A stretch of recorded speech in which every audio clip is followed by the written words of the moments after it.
बीच है triple bond. हम जैसे जैसे उसे दूर लेके जा रहे हैं एक कार्बन को दूसरे कार्बन से, समहाउ वो बॉन्ड हमें वीक करना है, जिस वजह से उसको लॉन्गेट करने के लिए हमें बहुत एनर्जी देनी पड़ेगी। वो एनर्जी किस फॉर्म में दे रहे हो आप? टेम्परेचर की फॉर्म में। आप उसे हीट करोगे तो बॉन्ड वीक होएगा।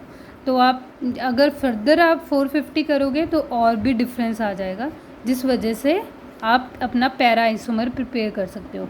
नो डाउट हमारा पैरा जो है वो सबसे ज़्यादा स्टेबल होगा, लेकिन वो बनेगा सबसे बाद में, तो इसका थोड़ा सा ध्यान रखना। प्रॉपर्टीज़ क्या हैं? These are white crystal solids, resist both heat and chemicals. तो electrophilic substitution takes place on boron atoms farthest from carbon atoms. तो बोरोन जो हमारा बोरोन है उसी पर आपकी रिएक्शन सब्स्टिट्यूशन रिएक्शन परफॉर्म होगी। कार्बन का जो एक बार कार्बन के साथ सब्स्टिट्यूट नहीं कर सकते, अदरवाइज़ तो फिर टाइप बदल जाएगी। कार्बोनेन्स का मतलब है कार्बन भी रहना चाहिए, बोरोन भी रहना चाहिए। अगर सब्स्टिट्यूशन करोगे तो बोरोन में से कुछ लीव कर जाएगा ताकि नाम मेंटेन रहे। उसके बाद इसने बस ये स्ट्रक्चर हमने तभी डिस्कस कर ली। अभी नीडो में भी ऐसे ही प्रिपेयर कर सकते हो, स्मॉल कार्बोरेंस नीडो के, लार्ज कार्बोरेंस और डोडेका कार्बोरेंस। तो इसको ज़्यादा एलेबोरेट नहीं करना। एग्ज़ाम में आपको ऐसे नहीं पूछा जाएगा। एग्ज़ाम में आपने कार्बोरेंस पे नोट ही लिखना आता है हमेशा ही, तो आपके पास लेंथ ऑलरेडी ज़्यादा हो जाएगी जब आप अपना क्लोजो नीडो डिफ़ाइन कर दोगे। और क्लोजो में भी फर्दर 3 टाइप्स हैं और नीडो में भी फर्दर 3 टाइप्स हैं। तो अगर आप एक एक रिएक्शन से भी अपने पॉइंट को करोगे तब भी आप लेंथ कवर कर लोगे। और ऊपर से आपके पास ये स्ट्रक्चर्स अच्छी हैं जो आप एक्सप्लेन कर सकते हो, तो स्ट्रक्चर से भी आपकी लेंथ बढ़ जाएगी। यहाँ पे आप एसिटिलीन ग्रुप के साथ रिएक्ट करवाओगे, ये ब्यूटाइलिन है। अगर RH के साथ कर दिया तो एसिटिलीन हो जाएगा, अदरवाइज़ आपके पास RCC रखोगे तो ब्यूटाइलिन हो जाएगा। P5H9 से ट्रीट करवाया तो आपको अपना रिक्वायर्ड स्मॉल कार्बोरेंस मिल जाएगा। तो उसमें से कोई सी भी एक स्ट्रक्चर कर लेना। यहाँ पे नेक्स्ट है आपके पास लार्ज कार्बोरेंस। लार्ज कार्बोरेन में भी हमें नंबर वही रखना है, 6 to 9 के बीच ही बोरोन का काउंट होना चाहिए। तो हमने ये स्पीशीज़ ली, इथेनॉल के साथ रिएक्ट करवाया तो हमारा एक हाइड्रोजन लीव कर गया। पोटाशियम डाइक्रोमेट के साथ आपके पास डिजाइड कंपाउंड प्रिपेयर हो गया। उसके बाद डोडेका अनडेका कार्बोरेन में भी आप क्या करोगे, C2B10H12 का स्पीशीज़ लिया, एल्कोक्साइड के साथ ट्रीट करवाया, 20 एक बोरोन कम हो गया। उसके बाद H पॉजिटिव एज प्रोटोनेशन करा तो आपके पास आपका डिज़ायर्ड जो कंपाउंड है वो प्रिपेयर हो गया। अगर आप यहाँ पे भी छोड़ सकते हो, आयनिक फॉर्म में भी छोड़ सकते हो, लेकिन हमें पता है कि न्यूट्रल फॉर्म ज़्यादा स्टेबल होती है, इसलिए हम जितना हाइड्रोजन वहाँ कम हुआ होता है आयन को न्यूट्रलाइज करने में, तो हम उतना ऐड कर देते हैं। नेक्स्ट टॉपिक है मेटेलोबोरेन्स। मेटेलोबोरेन्स में क्या है, अभी आपने मेटल के साथ बोरेन को जोड़ना है। तो B2H6 सबसे पहले प्रिपेयर कैसे करोगे, जैसे B2H6 को मेटल हाइड्राइड के साथ रिएक्ट करवाया तो आपको लिथियम बोरोहाइड्राइड मिल जाता है। सोडियम के साथ ट्रीट करवाते हो, सोडियम बोरोहाइड्राइड मिल जाता है, तो वो भी मेटल ही है B2H6। एंड सोडियम बोरोहाइड्राइड के साथ ट्रीट करवाया तो आपको डिफरेंट बोरेन्स की स्पीशीज़ मिल जाएंगी, B3H8 टाइप्स। नेक्स्ट है सोडियम बोरोहाइड्राइड को लिथियम क्लोराइड के साथ रिएक्ट करवाओगे तो लिथियम बोरोहाइड्राइड मिल जाएगा। प्रॉपर्टीज़ क्या है, lithium borohydride decompose in the absence of air, alkali metals compound soluble in polar solvents, sodium and potassium borohydrides are slowly hydrolysed at pH 9, behave as strong reducing agent. Next है lithium, जो आपका lithium borohydride है उसकी structure कैसे होगी वो हमें देखने से ही पता चल रहा है। बोरोहाइड्राइड टेट्रल हेड्रल में फॉर्म में अरेंज होगा, और लिथियम तो हमें पता है आयन की फॉर्म में है, सोडियम की तरह बाहर ही रहेगा। नेक्स्ट ब्रिलियम B2H8 की स्ट्रक्चर आप कैसे ड्रॉ करोगे, 3 बोरोन्स को ट्रायंगल की फॉर्म में अरेंज करना था, एक को हमने किससे सब्स्टिट्यूट कर दिया है, ब्रिलियम के साथ। उसके बाद आप क्या करोगे, ब्रिजिंग की सबसे पहले हम ब्रिजिंग करते हैं। ये वाला ब्रिज 1 2 3 और 4 ब्रिजिंग के ड्रॉ किए, बाकी के टर्मिनल भी कर दिए। ये आप रहने देना, ये थोड़ा सा कॉम्प्लेक्स है।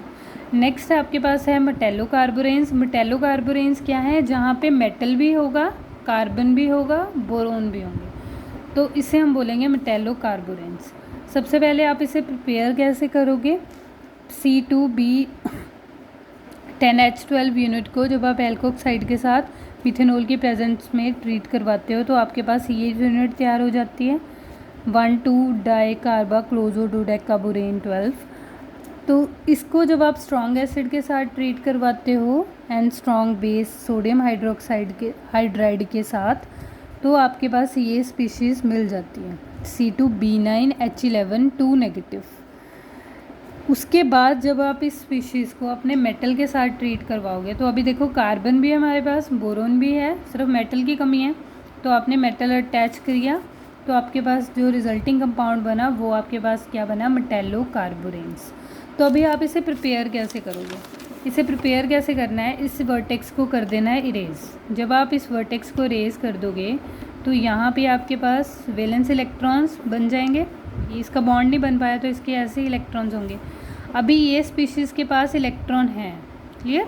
तो ये किसी भी मेटल के साथ अगर ज्वाइन करेगी तो ऑर्गेनोमेटेलिक्स की तरह बिहेव करेगी। जैसे ऑर्गेनोमेटेलिक्स में साइक्लोपेंटाडाइनाइल रिंग होती है, वो 5 इलेक्ट्रॉन स्पीशीज़ ही होती है। उसको हम मेटल के साथ अटैच करते हैं तो वो 5 इलेक्ट्रॉन कंट्रीब्यूट करती है मेटल के साथ। उसी तरह से हमारा जो ये क्लोजो कार्बोरेंस है, इसका एक वर्टेक्स रिमूव करने के बाद जब आप इसे नीडो फॉर्म में चेंज करते हो तो ये वो बिल्कुल इसी की तरह बिहेव कर रहा है, सैंडविच कंपाउंड की तरह। तो हम इस वजह से हमने ये मेटेलो कार्बोरेंस प्रिपेयर करना स्टार्ट किया। देखो कैसे कर रहा है वो।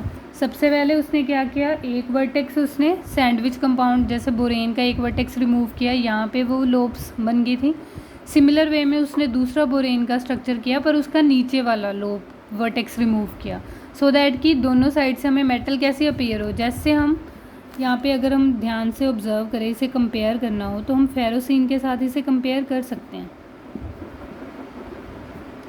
यहाँ पे आयरन, फिर यहाँ पे, ठीक।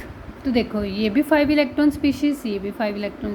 सिमिलर वे में ये भी देखो 1 2 3 4 5, 1 2 3 4 5, क्लियर। तो ये भी हमारे पास 5 इलेक्ट्रॉन स्पीशीज़ हो गए। तो आप इससे भी ज्वाइन कर, इसी तरह से बिहेव कर रहा है। तो इस वजह से ये मेटेलो कार्बोरेंस एग्जिस्टेंस में है। तो हमने डिफरेंट कंपाउंड्स प्रिपेयर किए। एक बार साइक्लोपेंटाडाइनाइल रख लिया, बोरेन्स रख लिया, मेटल रख लिया, या फिर हमने बोरेन्स को रखा, मेटल रखा और कार्बोनिल ऐसे अटैच कर दिए। तो सारे कंपाउंड्स हमें प्रिपेयर हो सकते हैं। तो यहाँ पर उसने बस इसकी रिएक्शंस लिखी हुई हैं। C2B9H12 2 नेगेटिव को क्रोमियम क्लोराइड के साथ ट्रीट करवाया। फिर उसके बाद नेक्स्ट आपने स्पीशीज़, नेक्स्ट रिएक्शन आपके पास ये इसकी 2 स्पीशीज़ हैं। नेक्स्ट है अपने साइक्लोपेंटाडाइनाइल लिया, बोरोन लिया, साइक्लोपेंटाडाइनाइल लिया, आयरन लिया। तो आपके पास रिजल्टिंग कंपाउंड बन गया, क्लियर। उसके बाद जो कार्बोनिल की स्पीशीज़ की बात कर रहा है, बोरोन लिया और कार्बोनिल्स लिए। तो आपके पास रिजल्टिंग कंपाउंड कुछ इस तरह से बनेगा। एग्ज़ाम में आप इसकी स्ट्रक्चर शो कर देना और 1-2 रिएक्शन या इसके नीचे ही इसकी रिएक्शंस मेंशन कर देना, तो वो अलग सा लगेगा, clear. That's all about this topic.